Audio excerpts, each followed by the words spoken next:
Welcome to the Hockey Writers Maple Leafs Lounge, a weekly show from our Toronto Maple Leafs writing crew, bringing you the latest news, rumors, trades, player grades, prospects, and much more. From training camp to the playoffs, from draft day to the trade deadline, our team covers everything that happens with the blue and white. Come on in and pull up a chair. Welcome to the Maple Leafs Lounge. Hey, everybody. Welcome to the Toronto Maple Leafs Lounge. I'm your host, Kevin Armstrong, joined as always by my friend and colleague, Peter Baracchini. It's just the two of us today because everyone else is out Christmas shopping. It's the last rush to get it done. So if you're not online, I guess you're out at the malls right now, and that's where Alex is. I saw a tweet from him that he was at Bed Bath & Beyond. So he's probably still there. Wish him luck. Wish Alex luck there. But okay, so joking aside, it's serious business right now in the NHL. Obviously, the Leafs are shut down for a little while. Not sure when they're going to be back. It's 9 Leafs now. It's 7 players, 2 coaches that are on the COVID protocol list. Also, 10 Marlies are on the COVID list. So it's back and it's affecting our team and our league here. So we're not going to get into the health stuff of this because I don't think either Peter or I have the health certificates. We haven't been in school for 15 years to be able to say this, but there's a lot of things that from our level we can talk about when it comes to what's going on in the NHL and COVID right now. So Peter, your thoughts on how things have gone down this week around the league and around the Leafs? It's a mess.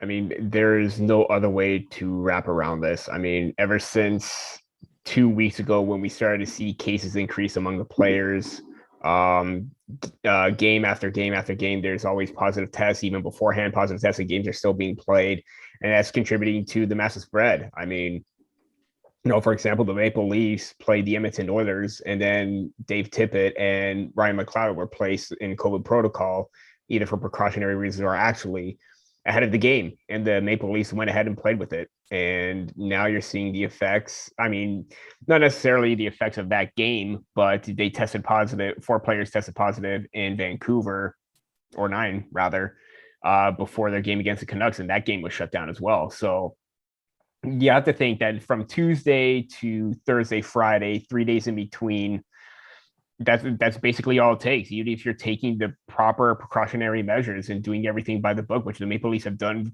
fantastically up until this point. But it's gotten to a point now where the NHL needs to take serious action instead of just implementing, more restrictions and more protocols. They're not going to go to the Olympics at this point. It's going to be up in jeopardy. Might as well cancel that. Take the 2-3 weeks right now, regroup, schedule everything in the 2-3 weeks that was supposed to be for the Olympics, and just get back to being healthy. I mean, I know everyone's fully vaccinated, but you know what? You got to start somewhere. And I think they would benefit from a 2-week lockdown at this point. All right.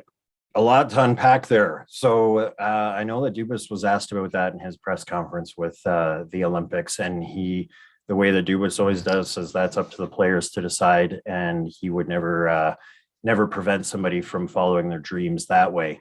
Yeah. But you're thinking at this point that the NHL should not be at the Olympics. Yeah. I mean, let's face it, we all want to see the best on best. I mean, that's why they were even willing to sacrifice their NHL season to go over and play even during COVID. I mean, that's commendable for all these players that really want to go. But hearing the protocols over in China, what you have to do ahead of time, or even if you test positive, you have to quarantine for, I think, at least about an extra 5 weeks, just in case, to make sure that you're completely cleared up. And let's say McDavid and Matthews and or Ovechkin and Crosby and all these other superstar players test positive, and they have to come back over. They have to wait 5 weeks. Other players in the season is gearing back up and getting on a roll, and their teams are in the midst of a playoff hunt or going down the home stretch to secure or lock down a playoff spot. And they're not going to be a part of it. And that is a big issue for them. To me, it just doesn't seem like a big risk to take. As much as I want to see them and they want to go and play, it's just not worth it. And we even heard Eric Carlson and McDavid express their displeasure and uncertainty about wanting to go because of those strict measures. And I know we need to be strict about it, but at the same time, you don't want to take that risk because you're not only putting your Olympic tournament in jeopardy, but you're putting your team's playoff hopes or run for the final stretch of the season in jeopardy as well. And do you really want to do that? I actually think by the time February rolls around, this conversation will be very different. It's either going to be things are cleared up or things are way worse and we're in a totally different spot where we're not even watching hockey at this point. Hopefully we don't get to that point. But I do agree that the Olympics are in trouble now on a lot of different levels if this thing continues to roll the way it is. So I don't know how much more we can talk about on the COVID front. There's Ragnar making an appearance for the podcast. There he is. Hey, Ragnar. There you go. Hi, buddy. Okay, so yeah, he's always listening. You guys just don't usually see him.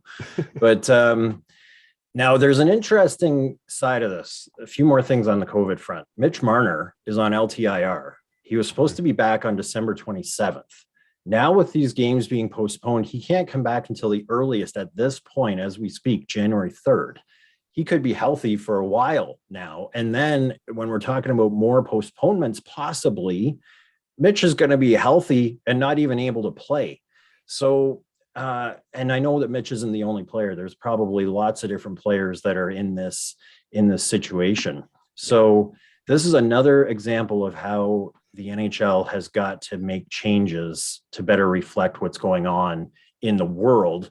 Because if they're delayed, if you say like this 2 weeks and Mitch Marner can't play and he's healthy, sitting there ready to go, this is where things just don't make any sense. Yeah. I mean, the good news to take from this is, well, obviously not really good news because even if he is healthy, he wants to get back and play. But I think if he, in the grand scheme of things, it kind of benefits him and even Rasmus Sandin to heal up and get back to 100%. Granted, it's not ideal that they shouldn't be playing because they should, but at the same time, with Sandin and his knee, with Marner and the shoulder, I think you want them to take as much time, even if they were able to come back. I think they want to be extra cautious and maybe say, hey, for precautionary reasons, maybe take an extra game or two off. But if that is the case, and maybe that they are 100% healthy and they get the clearance, I don't see it. I mean, there shouldn't be really much of an issue, but because of the rules and everything, they have to abide by it. And if it were up to me, if they were all cleared to go, might as well just let them play. But again, rules are rules, and I think like you said, they really need to change something to try and reflect it given the circumstances of what's going on right now. Because if they're looking at a 2-week shutdown and starting up on January 1st, I mean, let's face it, Mitch Marner and Sandy probably would have been cleared to come by the end of this month. So maybe try and find some wiggle room around that and try and accommodate them because of the situation that's currently unfolding. The other rule that the NHL has got to change is the hard cap that's in place right now. Teams are playing shorthanded just because of not having the money to bring a player up from the minors. And at least it makes zero sense. Like you're talking about a league that also allowed the Stanley Cup champions to be 18 million over the cap. And now you've got teams that are shorthanded because they can't bring a player up and have 700,000 on the books for a night. This is ridiculous. Bettman and the NHL have got to wake up and see what's going on in the world here. Yeah, I talked about this with Alex and other writers at the Hockey Writers too, and even online. I think they could benefit from bringing back the taxi squad just to give them some sort of relief. I mean, yeah, you want everything to be back to normal, but let's face it, normal just went away in the snap of a finger.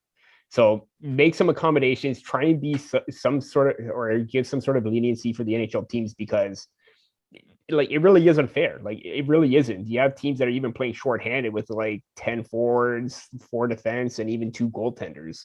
Well, 2 goaltenders is the minimum, but just help them out. It's only until you try and get things under control. So you either bring back the taxi squad to give some relief or shut it down. I think those are the 2 best options for them at this point. Why it's being delayed? Beyond me. Yeah.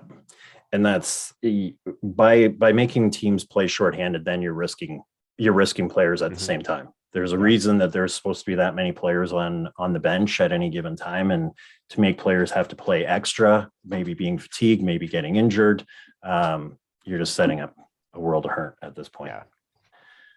Okay, let's switch gears off of that topic. This is the Hockey Writers presenting the Maple Leafs Lounge. Make sure you like and subscribe to this YouTube channel. Follow us on all your favorite social media channels. New Discord chat going as well. So all that information is over at thehockeywriters.com. And we look forward to interacting with you there. So it is Christmas week. Although we're talking all this crazy news in the world and in hockey and everything else, it's Christmas week. So let's try to switch gears and have a little bit of fun. We're going to do our Santa's wish list for the Maple Leafs. And we're going to do this times 2. So we'll start with a wish list. Here we go. Oh, I'll be ready. Okay. Wish list for the Maple Leafs here. Here's the stocking. So what do the Maple Leafs want from Santa on the 25th morning when they all get up and run down to the tree? What's under the tree for the Maple Leafs if Santa could deliver that? What do you think, Peter? Well, I know you say we want to try and get into some happy talk, but I would assume that they would want to get back to playing games and being with their family. I think that's the most important thing. But in terms of roster additions, trade deadline talk, I think maybe I think maybe you want to try and add another top 6 forward. Don't know if it's going to be possible based on the way that everyone is gelling together, but you can never have enough depth up front. We saw what happened last year. They tried to go after Nick Foligno, and Kevin, I'm sorry, just didn't quite work out paying that price. But if they're able to find someone who has the offensive capabilities, I mean, and like Alex said, I'm still going to stand by it. At the moment, that seemed like a good move to make. If there's another player out there on the market that's willing to come over, I know we talked about this with the Pittsburgh Penguins, Jeff Carter and Evan Rodriguez, filling out that depth. I think maybe that's the kind of gift you would love to see in advance, maybe not on Christmas Day, but you make that wish list to Santa so that hopefully come February, March, you have some good quality scoring depth to help you down in a long postseason run. I'm surprised to hear you say the top 6 forwards, because I'm liking the forward group, and I understand you can never have enough talent, but and there's some really good depth going right now. What my wish would be is I want to find in here a true top 4 defenseman. I was going to say top 4 defenseman, but I knew you were probably going to say that, so I just went with the forward. Because I've been on that one for a while. There's a real drop off between Riley, Muzzin, Brody, and it's a drop off. I'd say the next 4 are pretty equivalent to each other, and even the guys that are in the AHL and coming back and forth, they're pretty close. You could say Sandin is your top 4, but he's still got some work to do, some experience to gain. So I want a top 4 defenseman. I'm actually thinking you got to look at the bright side of some things with the Mitch Marner injury, is that's creating a lot of accrued LTIR space, accrued salary cap. So maybe this will come into play later on at the trade deadline when they're going to have a little bit of money to spend and pick up a rental. But that's what I want. I want that top 4. And you see how much the team is impacted by not having, when Hall was a true top 4 guy, that defense, we suddenly didn't have to worry about that for the first time in years in Leafland. And now it's not as stable at all. And thank goodness for Jack Campbell. He's bailed them out a lot. Yeah, definitely. And it's more specifically for that top 4, maybe just if you're able to find a right-handed shot defenseman, great. But think maybe with talks about Arizona possibly gaining interest on Jacob Chikrin, I think maybe that's a player to target on your second pairing. I mean, granted, maybe he's a top pairing kind of player, but I think the only disadvantage for the Maple Leafs in that department is you want to have a right-hand shot. Jacob Chikrin is a left-handed shot, so is Muzzin. So it's either you get a right-hand shot or one of those two has to play on the right-hand side. And I don't know if their comfortability is there, but definitely an intriguing option to try and look at, and really good cap hit too. just under $5 million. And he's got 3 years left on his contract, right? Exactly. 3 more years at that price. I think that would be really great. If you have to fork over a first rounder and or a prospect for that, I probably would not second guess or even like hesitate at the moment, because I would be very intrigued at that price. Yeah. And if that was the price, I'd be taking it too. But I've been hearing that the price is astronomical. So I'm thinking it must be higher than that. Yeah. And that's going to be who coughs it up first. And you know where I'm at with this. The Leafs need a cup now. I don't care about next year, the year after that. A cup now, and it can be put to bed for a little while. And I say fork it over. If it means draft picks for the next, I won't go crazy, but yeah, it's worth it. It's worth it at this point. Let's say 2 years. Okay. All right. That'll be the cutoff. Anything after that would probably be a bit crazy. I'm look at what I'm wearing. I'm a bit crazy already. I'm looking like that. Just get me the cup. Come on. You know what? As long as we'll be smiling and in the end and be like buddy. So don't worry about it. All right. So on the flip side of this, let's go from a Leaf fan perspective of what they want from Santa. Obviously, Stanley Cup is what they would love to have from Santa. But from a Leaf fan perspective, I can honestly tell you that since 2016 and the first time I subscribed to NHL Center Ice Package, I have watched every Leaf game, every shift, every goal, everything. And I am so sick of the goal song. I can't stand it. It's the worst part of when they score. It drives me crazy. And it's nice when the crowd is loud because it drowns it out for the first little bit. But I can't stand it. And the other part of it is that there are so many great musicians from Toronto, from the Toronto area, that could. They would do it. They would make a song just for the Leafs, for the goals. For Justin Bieber's already made a song just for the Leafs. Obviously, it wouldn't work as a goal song, but Drake, I'm sure, no problem. The Weeknd, come on. Like, there's so many great musicians. Why we have a Philadelphia-based band from the 80s, I don't know. So that's what I want. Give me a new goal song, please, Santa. I mean, yeah, I guess I get where the frustration is coming from, because I mean, let's say it is a catchy tune. I mean, it resonates. I mean, I don't know. I can't remember the exact year when they actually made it their goal song, but imagine scoring at least 1,100 plus goals and hearing that every single time. That's going to be like, I can understand where it would get a little bit crazy, but I think, you know what, I've talked about this on the 6 and the 6 podcast, and even early on, I love to see players adopt, the baseball walk-up theme, and every single time they score a goal, that's your goal song. I think that'll be really entertaining, really fun, and it's different than having to hear the same thing over and over again. Well, you are going to hear the same thing over and over again, but it's going to be different. The Capitals have that, and I see like the guys that don't score very much, like maybe a Kyle Clifford or somebody doing the baby shark. That would be great. That will be something. That will be something. Yeah. But please, what would you like from a fan perspective, Peter, for the Leafs? A first round playoff win. That is it. I don't need to explain myself. Much. I don't need to explain myself. We all know why. It's the equivalent to me asking for one of those PS5s or Xbox, new gaming consoles that are still hard to get. It's rare, but you know what? Why not? Yeah, it's rare. We haven't seen it in these parts since 2004. It's a rare beast to find.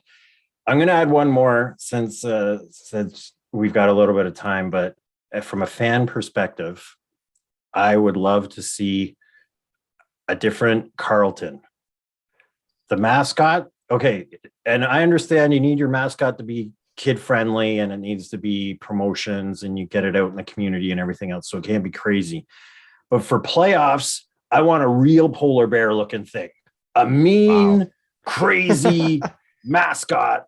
Because what did they say? There's no killer instinct on this team. Well, look at their mascot. He's a little cute plush toy. Give me a crazy looking polar bear that wants to rip your face off. I want that guy as the mascot down the road. If I could have a crazy mascot in here, I'd be good with that. That is new. That is something I would probably would like to see as well. That would probably be really exciting. All right. This is the Maple Leafs Lounge. As we said, make sure that you like and subscribe. Leave some comments below as well, and let us know what you're wishing for from Santa for the team perspective or from a fan perspective. Do you like the goal song? Do you want a new Carlton? Do you want a mean killer Carlton? Let us know. So now, sticking with our theme, we're going to do the naughty and nice list. And this one's going to be hard because there's a lot of nice guys on the Leafs. It's hard to say who would have Cole in their stocking. There's one for sure that will not have Cole. There are several. Well, who's your one for sure that would not have Cole? Jack Campbell. Come on. Jack Campbell. It's pretty obvious. Yeah, Jack Campbell. The world needs more Jack Campbell. I would say, though, even watching Kyle Dubas, we've said this before when we have to write negative articles and we didn't agree with something that Dubas did. It's hard because the guy looks like such a nice guy. He was talking about the players and how he felt bad about what's going on with families now and what to do with the players. The guy is a nice guy. That Absolutely. Guy is on a nice list. I'd always also puts the team first. He really does. And he's just a very human guy. Like and I don't know. Sometimes I wonder if that's almost the downfall too, that he's such a nice guy. Does he have the killer instinct? I don't know. I'm also going to add to the very, very, very nice list would be Mitch Marner, because of the Marner Assist Fund. He does a lot of charity work. And adding to that would be the John Tavares Foundation. Absolutely. And those two guys are nice guys. We see them on their interviews all the time. They always look like nice guys, but what they do for the community and their charity work gets them on the very, very, very nice list as well. Yes. All right. Naughty list. Who do you think? Is there anybody that goes on the naughty list right now? I mean, in terms of play, I think you look at Justin Hall. I mean, again, we want him to succeed. It's just that the play inconsistency is just not there. But overall, as a person, I mean, everyone deserves to be on the nice list on the team. You can't fault anybody for being on the naughty list. There's just no reason. I mean, the attitude's there, the mentality's there. Everyone is friends with each other. I think you could probably throw that Muzz and Marner fight in on the naughty list as well. But at the same time, that happens with every other team. So bygones be bygones, you really can't. Yeah. I mean, in terms of play, Justin Hall, but in terms of overall like impact, character and everything like that, nobody deserves to be on the naughty list, really. Well, now I'll throw out one, Jason Spezza. Okay. If you're looking at from Santa's, totally nice, clean, white mat here. That hit on Pionk, knee to the head, that could get you on the naughty list. It can, yeah. But in Toronto, that got you on the very nice list. Considering what happened in that game and what happened before, I think you're like right in the middle of naughty and nice. Yeah, I think because of how awesome of a guy Jason Spezza is, that guy's kind of got a lifetime pass to the nice list. That was one little smudge against him for being naughty, but for a good reason. Yeah. But I don't know if that gets you I don't know where that lines up on Santa's list. I don't think it warrants enough to get Cole, but it would be, something to just be like a little finger point, just be careful kind of thing. But you know what? Yeah, I understand where you're coming from with that. Yeah, he deserved to get suspended. Yeah, it was a late hit, but nobody was the rest let that game get out of hand. I mean, simple as that. I mean, if they would have done their job, Spezza wouldn't have gone after Pionk. There wouldn't have been a needed ahead. If they would have just called it right then and there, Pionka and Sandin, things would have been completely different. So I think, you know what, naughty list, the NHL referees. How about that? I There totally you go. agree. Yeah, they should be there for sure. Anybody else that we want to add on to the lists here? Nah, No. I think we're pretty set. This is a good team. This is a nice team. It's a very nice team. They could be a Hallmark movie. I don't watch those, but I would love to see that if that ever became one. They could totally be a Hallmark movie. I think so. And I just see Jack Campbell, you know, that video of him doing his dance. If he had a hat on like this, like that could just be the movie right there. He's Jack the star Campbell. of the movie right there. Yeah. As we wrap up the show, we are recording this on what is today, December 19th. And NHL PR put out a great tweet and how the world has changed. I'll just read it to you. Today marks the 104th anniversary of the NHL's inaugural season. It opened with a pair of games between the Montreal Canadiens and Ottawa Senators, as well as the Montreal Wanderers and the Toronto Arenas. And head on over to NHL Public Relations. It's PR_NHL to see the actual game sheets that were from that game. Mm-hmm. Toronto lost 10-9. So, yeah, but kind of cool. 104 years ago today was when the NHL started with those teams. So, and now here we are. Yeah. They had no problem scoring back then. All the people want more scoring. Maybe we need to go back to that type of hockey. That type of hockey where the equipment's smaller. Yeah, no mask. No mask, no nothing. Just run and gun kind of hockey. Just those goalies were crazy. I still don't understand how that ever was a thing. How did they even convince somebody to stand in net to have things shot at you like, I don't know. With no protection? Unbelievable. It's either you shoot or you hit. And I think that was the MO from the early stages on, and it just went with it. So yeah, that'll be, I mean, would it hurt to go back to those kind of days just for like one day? Probably not. No, we'll see. That's on your Santa list. All right. Well, that's all the time we've got for this week's show. Different kind of show from naughty to nice to COVID to Christmas, but that's the kind of world we're living in right now. Next week, because we're kind of thinking we might not have a lot of Leaf hockey to talk about, we are going to talk about the World Juniors and the Leaf prospects that are there, kind of who Leaf fans should be watching, who might be drafted by the Leafs, all that. So we're going to do a World Juniors kind of spin next week to get everybody ready for the tournament starting up here in Edmonton on Boxing Day. So we'll see you then. Between now and then, there's lots of fun. Get the shopping in, enjoy Christmas with the family, and we will see you back here on Boxing Day. Merry Christmas, happy holidays. Good night.